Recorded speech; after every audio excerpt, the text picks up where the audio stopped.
Hi everybody and welcome to Mental Training 30. My name is Lindsay Wilson, co-founder of Positive Performance. And remember, every day this month, we are giving away our best tips, tricks, and techniques to help you coach your athletes to their highest performance.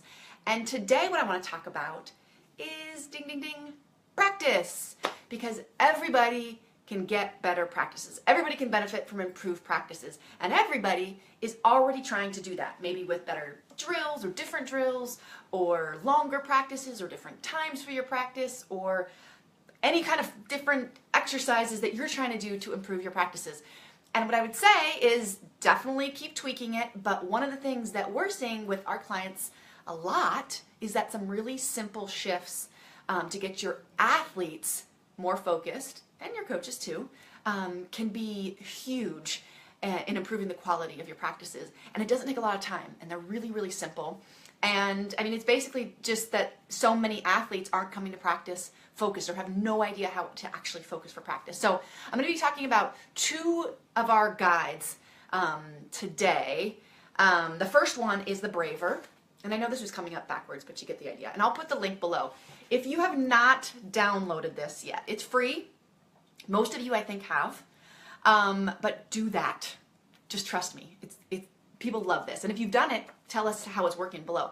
But my ask with this is on Friday, I am going to be doing a Facebook Live video with like a live Q&A on the Braver. So if you have questions about the Braver, implementation issues, or just little tweaks that you're trying to make, because this is an art and a science, you know, this is comprehensive, but you guys will still have questions about how to do it with your team and your athletes, just comment below or send us an email, because I'm compiling a list of questions for the Braver, because I really want you guys to be able to implement this. And again, if you are already implementing it, share your tips and techniques. If you guys are doing it, let us know how it's going. Okay, so that's the first thing, Braver. We're going to be talking about that on Friday.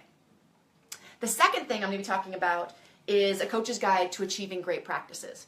And this is a $9 training guide. So you can certainly purchase it, but if you don't want to, this video will still be relevant. The nice thing about getting it is it walks you through exactly the steps that I'm going to be talking about in a worksheet format, and you have different scorecards that you can print off and use. Okay, so I'm going to be talking about a coach's guide to achieving great practices. So obviously the goal with this is to improve your practices. And what I always like to say is it's really about getting you the practices that you deserve. Because if you're in this group, again, you are already trying to get great practices. And maybe you are sometimes, but maybe you're not sometimes. And sometimes consistency is the biggest issue. So what can you do to improve your practices? There's three main steps that I walk you through in this guide. And I'm going to be diving in deep into one of them, okay? So the first thing is really laying the foundation. What are you looking for in great practices? Another question is, do you believe that your athletes are capable of getting those practices or performing at that level? Because whether it's true or not, if you don't believe that they're capable, then you're going to be hitting your head against the wall, trying to make it happen, but somehow it's just not going to happen. So we really need to get into your what and your why and your inner beliefs about what practice looks like and if your athletes are capable of it. So I'm going to lay the foundation and the groundwork on that. The second thing is the Braver, and again, we're going to be talking about that more on Friday. Today, what I want to talk about is defining and measuring a great practice, because one of the things that I'm seeing a lot is coaches know exactly what they want when it comes to practice, and athletes, not so much. So essentially what you're going to do, and again, you can do this with this guide because there's little worksheets that you can photocopy and use with your team. But if you don't want to get the guide, that's okay too. So the first thing you're going to do is you're going to brainstorm. And essentially this is asking your athletes, what does a great practice look like for our program? And you're going to brainstorm all these different things, and then you're going to get three that you can all agree on. So let's say three most common ones are teamwork, leadership, and hard work / effort. Okay, so let's just go with those for now. So let's say those are your three. But I definitely encourage you to do that first step and make sure your athletes are all on board, because that's part of it, is making sure that they understand what a great practice is. It's not just coach saying, we need to work hard. It's they understanding what a great practice looks like, okay? So the second thing is, in that workshop, is your athletes defining what that looks like. So in other words, how do we know if we exhibited something like leadership in practice today? Because leadership is something that is a little ambiguous, right? I mean, is that, for example, is that high-fiving teammates after a mistake? Is that getting people together and doing a huddle outside of what the coaches are doing? And different sports have different examples of this, but getting your athletes to define what it looks like. So at the end of practice, we can say, yes, we exhibited great leadership today. Does that make sense? Any of this is unclear, put your questions below, okay? So you know what your attributes are. You've gone through that exercise with your athletes. Let's say it's leadership, teamwork, and hard work. You've defined what it looks like when your team exhibits those attributes. So for an example, leadership is we got together in a huddle when we screwed up in that drill. The third part is keeping score. Okay, this is a big part of it. So in this Coach's Guide to Achieving Great Practices, we actually have a scorecard. And again, I know this is backwards. I'll take a picture of it so you guys can see it a little bit better.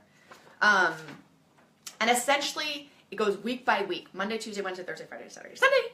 And it's posted in the locker room. And your athletes and your team get a score for every day that on those 3 attributes. So let's say on Monday, you want to see if they had hard work.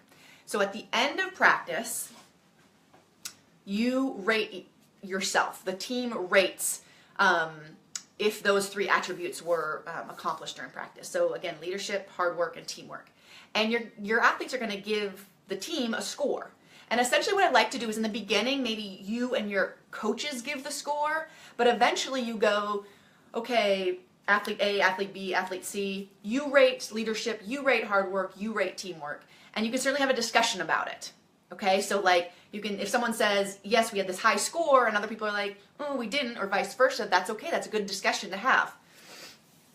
And then you guys give a score. Now, the scoring system is for younger athletes, it's 0 to 5.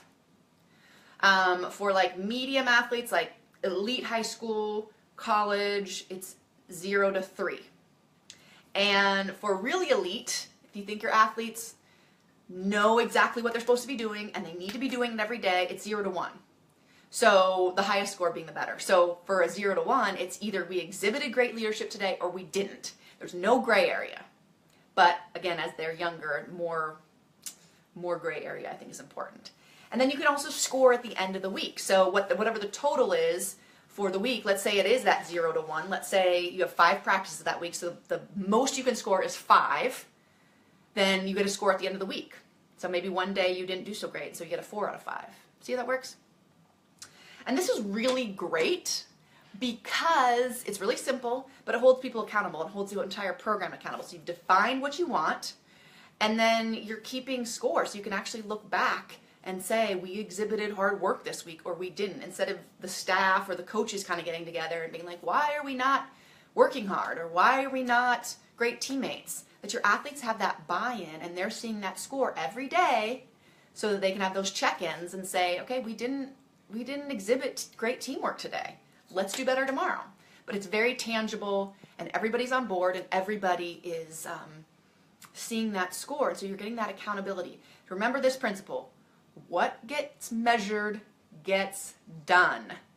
What gets measured gets done. And this practice scorecard, when it comes to the intangibles, is really important. I know a lot of you guys do stats for practice, and you take time and you rate things during practice. Why not rate the intangibles? Those things are really important. And coaches love this and athletes love this because then they have that buy-in. So I'm going to put the link below if you're interested in this. Remember, end of the week we're going to be talking about the braver, which is another part of the Coach's Guide to Achieving Great Practices. All right, everybody, I am out. If you have any questions about the Coach's Guide to Achieving Great Practices, post them below. Okay? Any questions? And then tomorrow we're going to be asking you guys about great practices. So start thinking about what makes your team achieve great practices, and any tips or techniques that you can share with the group would be awesome. Okay? Thanks, guys. Bye.